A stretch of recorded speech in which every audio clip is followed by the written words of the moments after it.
যেই ভিতরে প্রবেশ করলেন, সদ্যজাত শিশু চোখ বন্ধ করেছিলেন, সঙ্গে সঙ্গে রাসূল পাকের দিকে ঘুরে ঘুরে তাকালেন।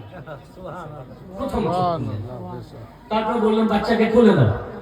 উনি কোলে নিলেন, মুখের মধ্যে জিহ্বা মুবারক ভরে দিলেন, বাচ্চা চৌ চৌ করে অনেক রস পান করলেন।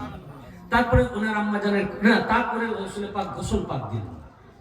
যখন গোসল দিলেন, ডান দিক যখন গোসল দেওয়া হয়ে গেল, অটোমেটিক বাচ্চা পাল্টি মেরে এক পাল্টি খেয়ে গেল। তখন বাম দিক গোসল দিলেন এবং আল্লাহ রাসূলের চোখ দিয়ে আঁসু পড়তে লাগলো। ফাতেমা বিনত আসাদ বললেন, আজ খুশির দিন, আপনার কি হয়েছে? বললেন যে আজকে যেমন আমি এনার গোসল দিচ্ছি, আমারও আখেরি গোসল এই বাচ্চাই দিবে, এবং সেই দিন যখন ডান দিক আমার গোসল দেওয়া হবে, আমি নিজেই তাকে তাকলিফ হতে দিব না, আমি নিজেই ঘুরে যাব। এরপর মওলায়ে কায়নাত পাক যখন বড় হলেন, ওনাকে জিজ্ঞাসা করা হলো যে আপনি চোখ খুলছিলেন না কেন? 3 দিন চোখ বন্ধ করেছিলেন।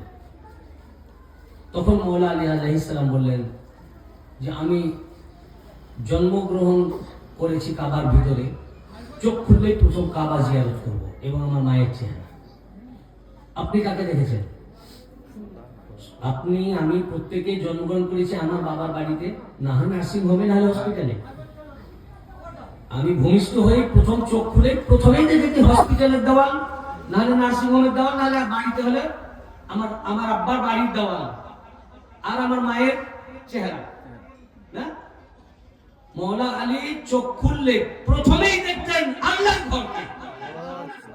উনি বললেন আমি জানি চোখ খুললেই তো আমি আল্লাহর ঘরের জিয়ারত করতে করব, কিন্তু আমার ইরাদা ছিল, আলী জানেন যে ওনার কাবার ঘরেই পেদা হবেন, যে আমি চোখ খুললে আল্লাহর ঘরকে দেখব।